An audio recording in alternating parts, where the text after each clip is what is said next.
के बावजूद ये मेरा और मेरे डैड का घर है, वो मेरे घर में रहे। बस मैं चाहती हूँ कि जब मेरे डैड आए तब मेरी रुखसती हो। चाहती हूँ कि मैं इज्जत से अपने घर से रुक। लेकिन ये जो आपका खुलूस है ना, ये पहले ही हमें बहुत नुकसान पहुंचा चुका है। लिया होता इसको, ये मर जाती तो मैं सब्र कर लेता। इसका जवाब दें। बात क्या कर रही थी आप वाकई?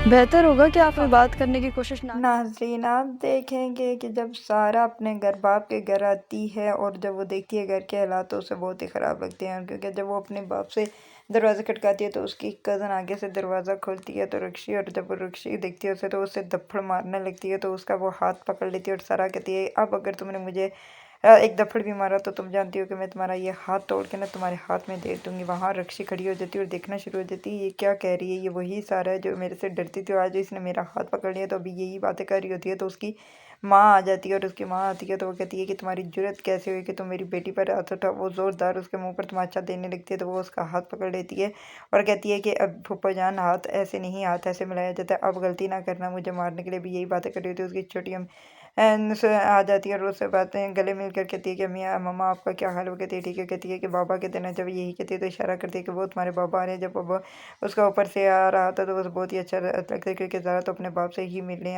आने की कोशिश कर रही थी। उसने अरसा हो गया तो उसने बाप को नहीं देखा तो वो चाहती थी कि इस अगर मैं सारा बंद कर उनके घर जाऊँगी तो मैं अपने बाप के पास तो रहूँगी, उनकी मोहब्बत तो मुझे मिल सकेगी। जब उसका बाप आता है तो वो अपने बाप के गले लग के जाती है और कहती है कि बाबा आप कहाँ थे, मैंने आपको कहा था आप मुझे ट्रेजर लेने आना, लेकिन आप मुझ पर नहीं आए। तो उसको आगे से उसके बाप देख रहे होते और उसे बहुत ही गुस्सा आता है। वो जोरदार धक्का उसे देता है और कहता है क्या मैं तुम्हारे लिए फूल लेके आऊँ जो तुम मेरे साथ करके गई थी। तो इसका क्या मतलब था कि मैं तुम्हारे लिए तुम्हारे गले में हाथ डालने के लिए फूल लेके आऊँ? यहाँ से दफ़ा हो जाओ, मैं तुम्हारा मुँह शक्ल भी देखना नहीं चाहता, इसलिए तो मैंने तुम्हें यहाँ घर पे बुलाया कि मैं तुम्हारी शादी तय कर सकूँ। और मैं जो कहूँगा तुम वही करोगे। तुम जानती हो कि मैंने मुनव्वर के साथ तुम्हारी शादी तय कर दी और अब उसी के साथ ही तुम्हारी शादी होगी। और वो कहता है कि मुनव्वर वालों को मैंने फ़ोन कर दूंगा, वो कल आ जाएंगे, तुम्हारा रिश्ता पक्का हो जाएगा। ये क्या कर वो कहता है अपनी बीवी को, कहता है कि इसको मेरी आंखों किससे दूर ले जाओगी ना, मैं कुछ कर बैठूँ, इसे अपने पास साथ अंदर ले जाओ। जब वो अपने साथ अंदर ले जाती है और कहती है कि सारा बेटा तुम कहाँ थे, तुम इतनी बदली बदली क्यों लग रहे हो, तुम मेरी बेटी सारा नहीं हो। तो उस पर वो कहती है कि एक तो आप जानती हैं कि मैं जहाँ पे भी थी बिल्कुल ठीक थी, और दूसरी तरफ अगर एक इंसान एक दिन के लिए भी बाहर रहता तो वो बदल जाता। मैं तो कितने दिनों बाद घर आई हूँ तो मैं ना बदलूँ तो और क्या, खैर छोड़े, आपका क्या लो। तो कहती है ठीक है। और दादू ना आपके साथ कैसी हूँ? कहती है कि सब ठीक है। ली तरह मुनव्वर अपनी माँ के पास जाता है और कहता है कि मज़र कहता है अपनी माँ को कि कल मुनव्वर और उसकी माँ को बुलाने ताकि मैं इसके सारा का निकाह इसके साथ करके उसे रोक सके। मैं इस लड़की को इस घर में नहीं देखना चाहता। तो उस पर उसकी माँ कहती है कि फिर भी सोच लो वो तुम्हारी बेटी है। लेकिन वो कहती है कि जो भी हो, मैं जो कह रहा हूँ वही होगा। तो इधर आप देखेंगे कि रक्षी अपनी माँ के मुँह की तरफ देखना शुरू हो जाती है और कहती है, फरत को इशारा करती है कि कुछ ना कुछ तो मामों को कहें। आप जानती है कि मैं मुनव्वर से कितनी मोहब्बत करती हूँ, मैं मुनव्वर के बगैर नहीं रह सकती। तो आप बिल्कुल खामोश है। आप देखेंगे कि उसकी माँ इधर उधर की बातें लगाकर अपने भाई को कहती है कि आप भाईजान रहने ही देना ये रिश्ता, ये मेरा ख्याल है सारा के लिए मुनासिब नहीं है। तो उस पर आगे से वो कहता है कि जो भी हो, जैसा भी हो, मैं सारा को इस घर से निकाह कर फारिग करना चाहता हूँ, मैं इसे इस घर में नहीं बर्दाश्त कर सकता। वो कहती है कि ठीक है। वो जाती है, अंदर जाती है और उसकी माँ को, मुनव्वर की माँ को कॉल करती है और कहती है कि आपको कल भाईजान बुला रहे हैं। तो वो कहती है कि कल तो मैं नहीं आ सकती, मैं खुद की पे जा रही हूँ, फिर आऊँगी। तो वो मुनव्वर के पास मुनव्वर की माँ को कहती है जो भी हो, आप जब भी हैं आपको आना होगा। तो वो कहती है कि ठीक है, मैं और मुनव्वर आ जाएंगे। ये कहकर वो मज़र के पास जाती है और कहती है कि मज़र भाई, मैंने मुनव्वर की माँ से बात की। वो कहती है कि हम कल नहीं आ सकते क्योंकि मैं खुद की पे जा रही हूँ। तो कहता है कि जब भी हो, उन्होंने कहा जल्दी से जल्दी हैं। और ये कि ठीक है मैंने कह दिया। आप देखेंगे जब मुनव्वर और मुनव्वर की माँ आती है सारा का रिश्ता लेने के लिए, तो जब वो सारा को देखती हैं तो वो उसे पसंद कर लेती हैं। जब वो मुझे पसंद कर लेते हैं, इधर आप देखेंगे कि रिक्की और उसकी माँ परेशान हो जाती है। रिक्की की माँ मुनव्वर की माँ के पास जाती है और कहती है कि आप जानते नहीं है ये कैसी लड़की है, ये तो कई दिनों के बाद घर वापस आई, किसी लड़के के पीछे भाग गई थी, इसलिए तो मेरा भाई इसकी जल्दी से जल्दी शादी आपकी बेटे से करना चाहता है ताकि ये हमारे घर से दफ़ा हो जाए। तो वो उस पर उसकी माँ परेशान हो जाती है और कहती है कि मज़र भाई, आपने मेरे से गलत बयानी क्यों की? मैं आपकी बेटी से नहीं शादी करवा सकती अपनी बेटी की, क्यों ना कि मैं आपकी बेटी को नहीं बल्कि मैं रक्षी को पसंद करती थी। इसलिए मैं तो ये समझ रही थी कि आप रक्षी के रिश्ते की बात कर रही हैं। तो उस पर मज़र कहता है कैसी बातें कर रही हैं आप पागल तो नहीं हो गए? वो कहती है कि जैसा भी है मैं आपकी बेटी से नहीं, मैं रक्षी से शादी करूँगी अपने बेटे की। तो वो कहता है कि ठीक है, जब भी तुम आओ रक्षी तुम्हारी